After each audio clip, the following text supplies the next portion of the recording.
ಎಲ್ಲರಿಗೂ ನಮಸ್ಕಾರ. ಪ್ರಫುಲ್ ಪ್ರಯಾಗ್ ವ್ಲಾಗ್ ಚಾನಲ್ಗೆ. ಮೈಸೂರು ದಸರಾ 2024 ಯಾವಾಗ, ಈ ಬಾರಿಯ ವಿಶೇಷತೆ ಏನು, ಇತಿಹಾಸ, ವಿಜಯದಶಮಿ ಪೂಜಾ ವಿಧಿವಿಧಾನಗಳು, ದಸರಾ ಹಬ್ಬದ ಮಹತ್ವವೇನು, ಇದರೆಲ್ಲ ಸಂಕ್ಷಿಪ್ತ ವಿವರಣೆ ಈ ವಿಡಿಯೋದಲ್ಲಿ. ಅದಕ್ಕೂ ಮುಂಚೆ ನೀವಿನ್ನೂ ನಮ್ಮ ಚಾನಲ್ಗೆ ಸಬ್ಸ್ಕ್ರೈಬ್ ಆಗಿಲ್ಲ ಅಂದರೆ ಕೂಡಲೇ ಸಬ್ಸ್ಕ್ರೈಬ್ ಆಗಿ, ಹಾಗೆ ಬೆಲ್ ಐಕಾನ್ ಕ್ಲಿಕ್ ಮಾಡಿ ಒಂದು ಲೈಕ್ ಕೊಡಿ ಸ್ನೇಹಿತರೆ, ಪ್ಲೀಸ್. ಹಾಗಾದರೆ ಬನ್ನಿ ಸ್ನೇಹಿತರೆ, ಮೈಸೂರು ದಸರಾದ ಸಂಕ್ಷಿಪ್ತ ಮಾಹಿತಿ ಈ ವಿಡಿಯೋದಲ್ಲಿ ತಿಳಿದುಕೊಂಡು ಬರೋಣ. ಮೈಸೂರು ದಸರಾ ಭಾರತದ ಕರ್ನಾಟಕ ರಾಜ್ಯದ ನಾಡ ಹಬ್ಬ ಎಂದು ಹೇಳಬಹುದು. ಇದು 10 ದಿನಗಳ ಹಬ್ಬವಾಗಿದ್ದು, ನವರಾತ್ರಿ ಎಂದು ಕರೆಯಲ್ಪಡುವ 9 ರಾತ್ರಿಗಳಿಂದ ಪ್ರಾರಂಭವಾಗುತ್ತದೆ ಮತ್ತು ಕೊನೆಯ ದಿನವನ್ನು ವಿಜಯದಶಮಿ ಎಂದು ಆಚರಿಸಲಾಗುತ್ತದೆ. ವೀಕ್ಷಕರೇ, ನವರಾತ್ರಿ ಹಬ್ಬ ಆರಂಭವಾಗುತ್ತಿದ್ದಂತೆ ಮೈಸೂರಿನಲ್ಲಿ ಸಂಭ್ರಮ ಸಡಗರ ಮೆರಗು ಕಟ್ಟುತ್ತದೆ.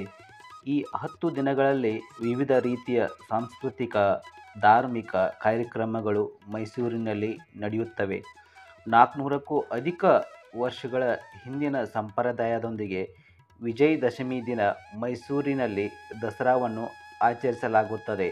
ಅಂಬಾರಿ ಹೊತ್ತ ಗಜ ಹಾಗೂ ಗಜಪಡೆ ಈ ಹಬ್ಬಕ್ಕೆ ಹೆಚ್ಚಿನ ಹೊಳಪು ನೀಡುತ್ತದೆ. ಮೈಸೂರಿಗೆ ಮೈಸೂರು ಎಂದು ಕರೆಯುವ ಮೊದಲು ಮಹೀಶೂರ ಎಂದು ಕರೆಯಲಾಗುತ್ತಿತ್ತು. ಈ ಸ್ಥಳಕ್ಕೆ ಮಹೀಶೂರ ಎಂಬ ಹೆಸರು ಬರಲು ಒಂದು ಪ್ರಮುಖವಾದ ಕಾರಣವಿದೆ.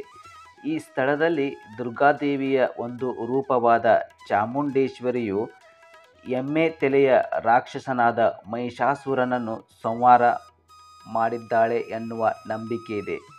ಅಂದಿನಿಂದ ಇಲ್ಲಿ ಮೈಸೂರು ದಸರಾದ 9 ದಿನಗಳನ್ನು ಸಂಭ್ರಮ ಸಡಗರದಿಂದ ಆಚರಿಸಲಾಗುತ್ತದೆ.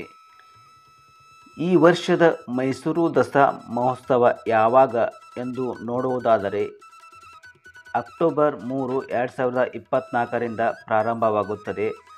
ಹಾಗೆ ಇದೇ ತಿಂಗಳ 12ರಂದು ಕೊನೆಗೊಳ್ಳುತ್ತದೆ.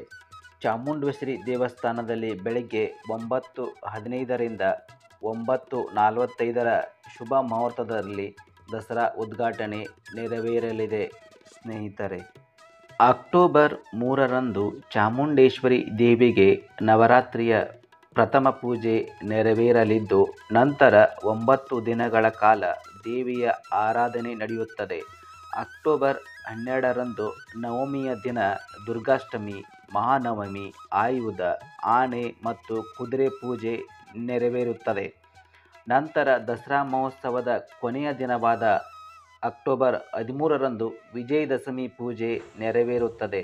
ಸಂಜೆ 4:30ರ ನಂತರ ಜಂಬೂ ಸವಾರಿ ನಡೆಯಲಿದ್ದು, ರಾತ್ರಿ 7:30ರ ನಂತರ ಪಂಜಿನ ಕವಾಯತ್ ನಡೆಯುತ್ತದೆ. ಮೈಸೂರು ರಾಜಮನೆತನದವರು ಅರಮನೆಯಲ್ಲಿ ದಸರಾವನ್ನು ಆಚರಿಸುತ್ತಾರೆ. ಅಕ್ಟೋಬರ್ 3ರಂದು ಸಂಜೆ ಅರಮನೆಯೊಳಗೆ ಖಾಸಗಿ ದಸರಾ ಆಚರಣೆ ಆರಂಭವಾಗಲಿದೆ. ಮೈಸೂರು ಕೊಡಗು ಸಂಸದರೂ ಆಗಿರುವ ಯದುವೀರ್ ಕೃಷ್ಣದತ್ತ ಚಾಮರಾಜ ಒಡೆಯರ್ ವಿವಿಧ ಧಾರ್ಮಿಕ ವಿಧಿವಿಧಾನಗಳನ್ನು ನೆರವೇರಿಸಲಿದ್ದಾರೆ. ವೀಕ್ಷಕರೇ, ಈ ನವರಾತ್ರಿ ಸಂದರ್ಭದಲ್ಲಿ 10 ದಿನಗಳ ಕಾಲ ಮೈಸೂರಿನಲ್ಲಿ ವಿವಿಧ ಕಾರ್ಯಕ್ರಮಗಳು ನಡೆಯುತ್ತವೆ. ಜಂಬೂ ಸವಾರಿ ಇದು ಮೈಸೂರು ದಸರಾದ ಅತ್ಯಂತ ಭವ್ಯವಾದ ಘಟನೆಗಳಲ್ಲಿ ಒಂದಾಗಿದೆ. ಆನೆಯು ಚಿನ್ನದ ಮಂಟಪದ ಮೇಲೆ ಚಾಮುಂಡೇಶ್ವರಿ ದೇವಿಯ ವಿಗ್ರಹವನ್ನು ಹೊತ್ತು ಮೆರವಣಿಗೆಯಲ್ಲಿ ಪಾಲ್ಗೊಳ್ಳುತ್ತದೆ. ಈ ಸಂಭ್ರಮವನ್ನು ನೋಡಲು ದೇಶ ವಿದೇಶಗಳಿಂದ ಜನರು ಸೇರುತ್ತಾರೆ. ಪಂಜಿನ ಮೆರವಣಿಗೆ, ದಸರಾ ಕುಸ್ತಿ, ಮುಷ್ಟಿ ಕಾಳಗ ಮುಂತಾದ ಅನೇಕ ಕಾರ್ಯಕ್ರಮಗಳು ಈ ಸಂದರ್ಭದಲ್ಲಿ ನಡೆಯುತ್ತವೆ ಎನ್ನಬಹುದು.